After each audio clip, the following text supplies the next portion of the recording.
हर हर महादेव दोस्तों, आप सभी को आशा है आप लोग अच्छे होंगे। तो आज मैं आपको बताऊंगा अग्नि यज्ञ के बारे में कि यज्ञ कौन कौन से होते हैं और इस कलयुग में हम यज्ञ कराएंगे तो हमें क्या क्या फल की प्राप्ति होती है दोस्तों।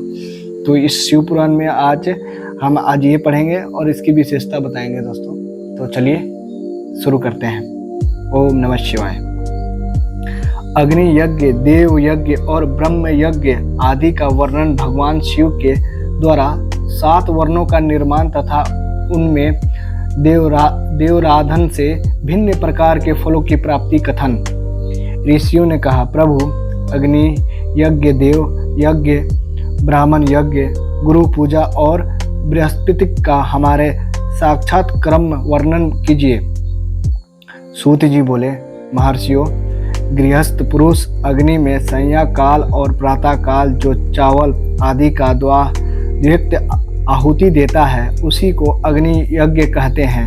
जो ब्रह्मचर्य में आश्रम में स्थित है उसे उन ब्रह्मचारियों के लिए साधमिकता आधान की आज्ञा है। वे साधमिकता ही अग्नि में हवन करें। ब्राह्मणों और ब्रह्मचर्य में आश्रम में निवास करने वाले दैत्यों का जब तक विवाह ना हो जाए और ना वे पौसानिक की पृष्टि ना कर ले तब तक उनके लिए अग्नि की समाधि, आहुति, व्रत आदि का पालन तथा विशेष यज्ञ की आदि कर्तव्य है। यही उनके लिए अग्नि यज्ञ है।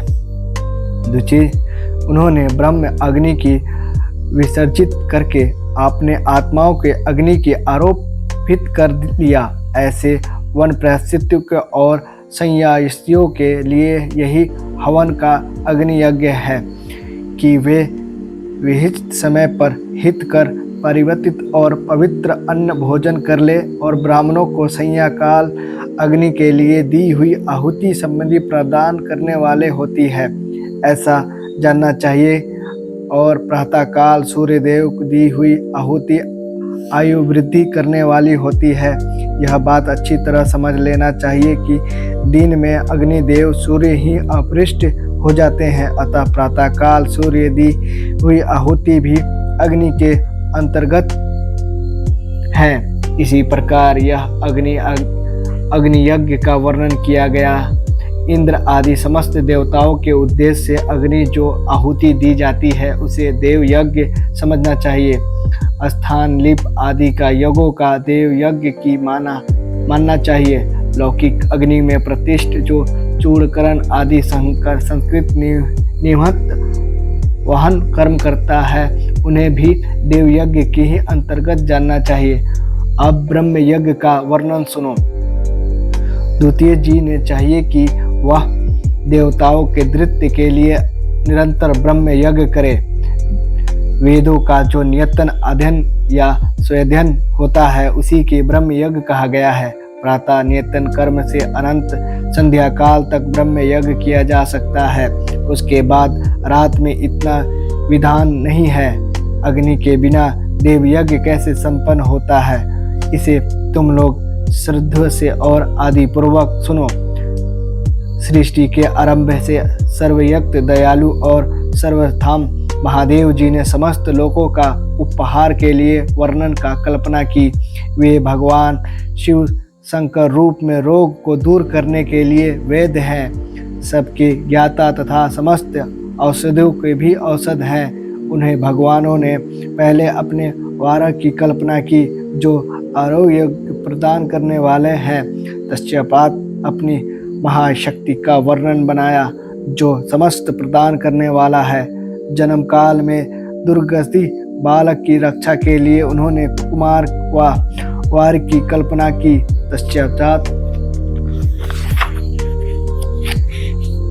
समर्थ महादेव जी ने आलस्य और पापी की नियंत्रण तथा समस्त लोगों का हित करने की इच्छा से लोक रक्षक भगवान विष्णु का वर्णन बनाया। इसके बाद सब स्वामी भगवान शिव ने पुष्प और रक्षा के लिए आहुति करते त्रिलोक कष्ट परमेश्वर ब्रह्मा का आयुकरण वर बनाया जिससे संपूर्ण जगत की अभिष्ट सिद्धि हो सके। इसके बाद तीनों लोक में वृद्धि के लिए पहले पुण्य पाप की रचना हो जाने पर उनके करने वाले लोगों की शुभ शुभ फल देने के लिए भगवान शिव ने इंद्र और यम को वरों का निर्माण किया। ये दोनों वर क्रम भोग देने वाले तथा लोगों की मृत्यु भय को दूर करने वाले हैं। इसके बाद सूर्य आदि 7 ग्रहों को जो अपने ही स्वरूप भूत तथा प्राणियों के लिए सुख दुख के सूचक है, भगवान शिव ने उच्चयुक्त 7 वर्णों का स्वामित्व निश्चित किया। वे सब के सब ग्रह नक्षत्र ज्योतिर्मय मंडलों के प्रतिष्ठ हैं। शिव के वार या दिनों के स्वामी सूर्य हैं।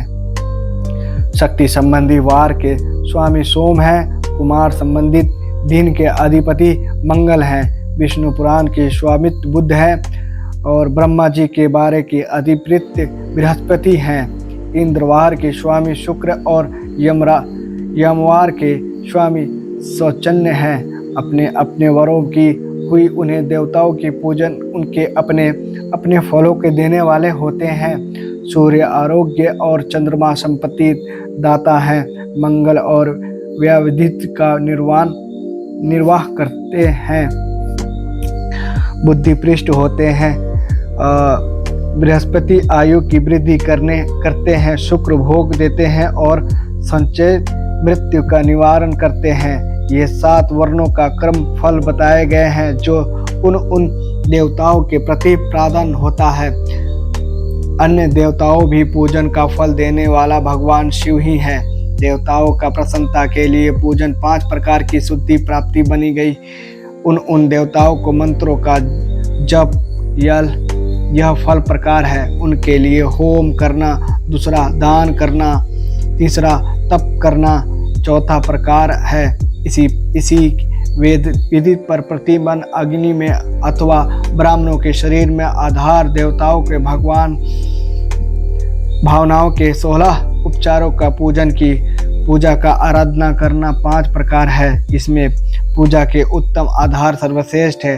पूर्ण अभाव में उत्तम आधार का अवलंबन करना चाहिए। दोनों नेत्रों तथा मस्तक रोग में और कुष्ठ रोगी की शांति के लिए भगवान सूर्य की पूजा करना। ब्राह्मणों को भोजन कराए। दांतर 1 दिन, 1 मास, 1 वर्ष अथवा 3 वर्ष तक लगातार ऐसा साधना करना चाहिए। इसके यदि प्रलबंधक का निर्माण हो जाए तो रोग एवं जार आदि रोग का नाश हो जाता है। इष्ट देव नामक मंत्रों का जाप आदि साधना वर आदि का अनुसार फल देते हैं। रविवार को सूर्य के लिए, अन्य देवताओं के लिए तथा ब्राह्मणों के लिए विशिष्ट वस्तु अर्पित करें। यह साधना विशिष्ट फल देने वाला होता है तथा इसके द्वारा विशेष रूप से पापों की शांति होती है।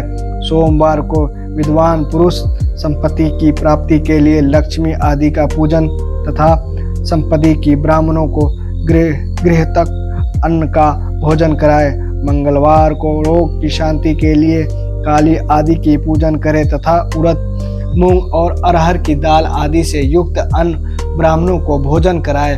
बुधवार को विद्वान पुरुष नित्य युक्त अन्न की भगवान विष्णु का पूजन करें। ऐसा करने से सदा पुत्र मित्र और अलग आदि की पुष्टि होती है। जो दीर्घकाल तक होने की इच्छा रखता हो वह गुरुवार को देवताओं की पुष्टि के लिए वस्त्र, योग्य विधित तथा घृतम मृष्ट खीर से यजन पूजन और भोग की प्राप्ति के लिए शुक्रवार को एकत्रित होकर देवताओं का पुनः करे और ब्राह्मणों की तृप्ति के लिए प्रतिष्ठ युक्त अन्न दे।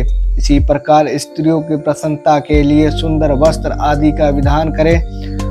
सनच्चित आपृत्य निवास करने वाला उन 3 बुद्धिमान पुरुष रुद्र आदि का पूजन करे। तिल के होम से, दान से देवताओं को संतुष्ट करने की ब्राह्मणों को तिल मिश्रित अन्न भोजन कराए। जो इस तरह देवताओं की पूजा करेगा वह आरोग्य आदि का फल का भागी होगा। देवताओं का निश्चित पूजन, विशेष पूजन, स्नान, दान, जप, होम तथा ब्राह्मण तर्पण आदि का रवि आदि वर्णनों में विशेष तिथि और नक्षत्रों का योग्य प्रदान और भिन्न देवताओं के पूजन में सर्वश्रेष्ठ जगदीश्वर भगवान शिव की उन देवताओं के रूप में पूजन हो। सब लोग और यज्ञ आदि का फल प्रदान करते हैं। देश काल पत्र दिव्य सत्र एवं लोगों के अनुसार उनके तरमस्त कर्मक ध्यान करते हुए महादेव जी का आराधना करने वाले लोगों के आरोग्य आदि फल देते हैं। शुभ मंगलमय कर्म और आरंभ से अशुभ अंतरिष्ट आदि का कर्म के अंतर में तथा जन्म क्षेत्र के आने पर गृहस्थित पुरुष अपने घर में आरोग्य आदि का समृद्धि के लिए सूर्य आदि का ग्रहों का पूजन करे। इसमें सिद्धि है कि देवताओं का यजन संपूर्ण अभिष्ट वस्तुओं को देने वाला है। ब्राह्मणों के देव यजन कर्म विधि मंत्रों के साथ होना चाहिए।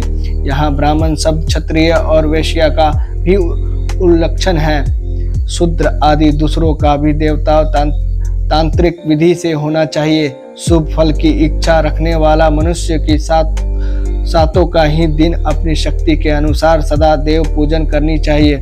निर्धन पुरुष तपस्या व्रत आदि का कष्ट सहना दूसरा और धनी धन के द्वारा देवताओं की आराधना करे।